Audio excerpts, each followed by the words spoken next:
After the end of World War II, the world was split into two, East and West. This marked the beginning of the era called the Cold War.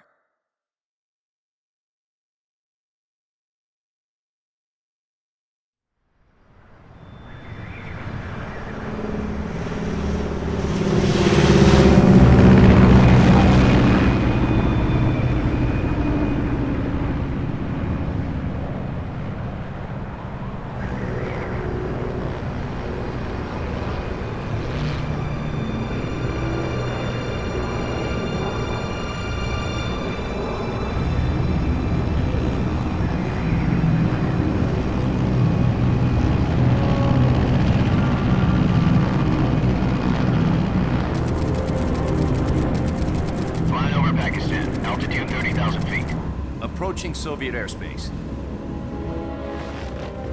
20 minutes to drop off. Commencing internal depressurization. Equipment check. Arm main parachute. All right. You ready to go? Drop zone still showing a high pressure mass. Cav okay. Good. We've got high visibility.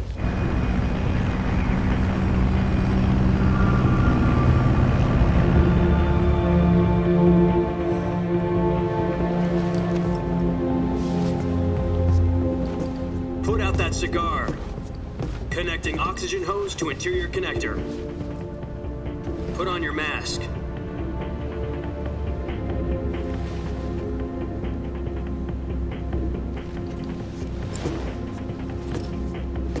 Does this panty waste know what he's doing? Approaching release point.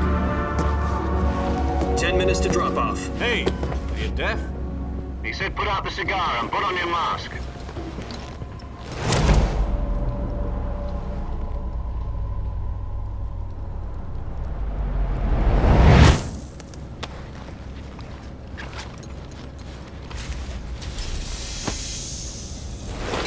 Depressurization complete. Checking oxygen supply. 6 minutes to drop off. Opening rear hatch.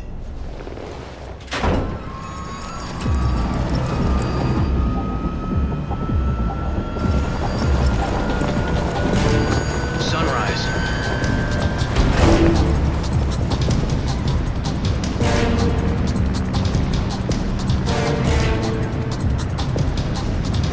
External temperature minus 46 degrees Celsius. 2 minutes to drop off. Stand up. You'll be falling at 130 miles per hour. Try not to get frostbite from the wind chill. 1 minute to drop off. Move to the rear. Activate bailout bottle. This is one for the history books. The world's first halo jump. 10 seconds to drop off. Stand by.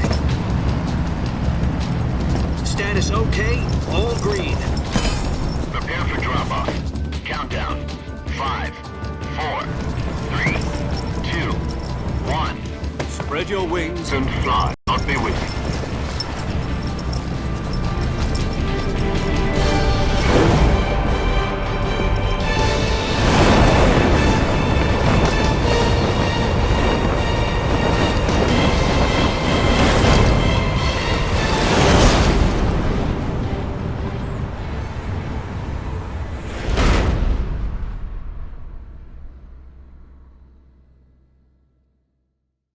Jack, I've got some important news.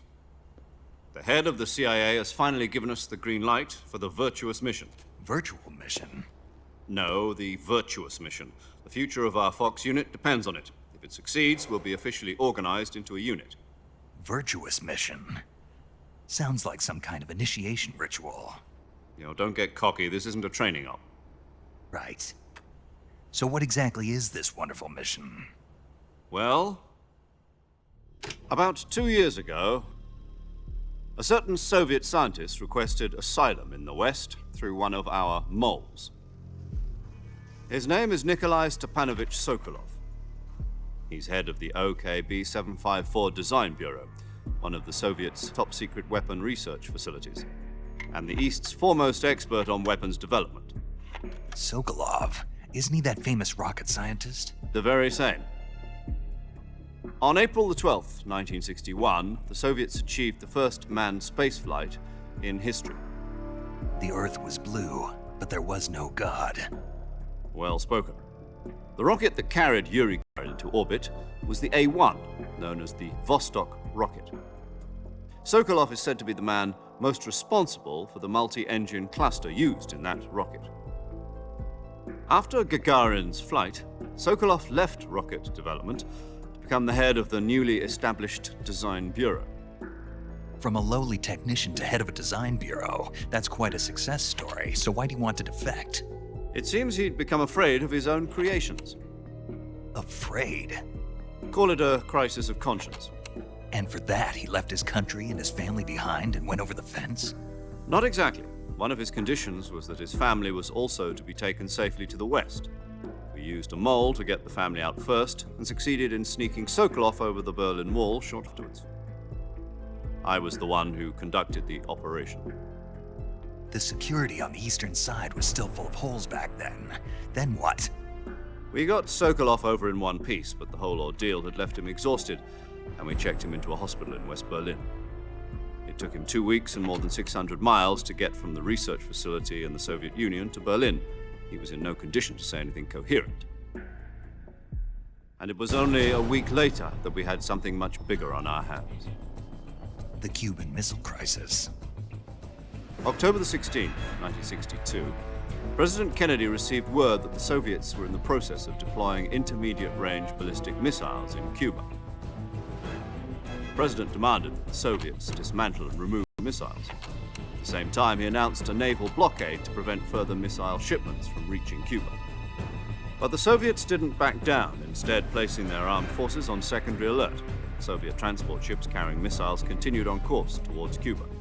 US and Soviet forces went on alert for an all-out nuclear war. Frantic negotiations were conducted through the UN's Emergency Security Council and unofficial channels to end the hair-trigger standoff. Finally, on October the 28th, the Soviet Union agreed to remove its missiles from Cuba, and so the world avoided a nuclear holocaust. But in order to get the Soviets to pull their missiles out, we had to make a deal. You mean the one where the US agreed to remove its IRBMs from Turkey? No. The Jupiter IBMs deployed in Turkey were obsolete, and we were going to get rid of them anyway. They had no strategic value whatsoever to either the US or the Russians. The Turkey deal was a ruse, a cover story that was fed to the other intelligence agencies around the world. So what did the Russians really want? Sokolov. They wanted us to return Sokolov. You mean the Soviets pulled out of Cuba just to get their hands on Sokolov? That's right. What the hell was he working on? At the time, we had no idea. We were running out of time. It was either give up Sokolov or risk full-scale nuclear war. In the end, we had no choice. President Kennedy gave in to Khrushchev's demand. The next day,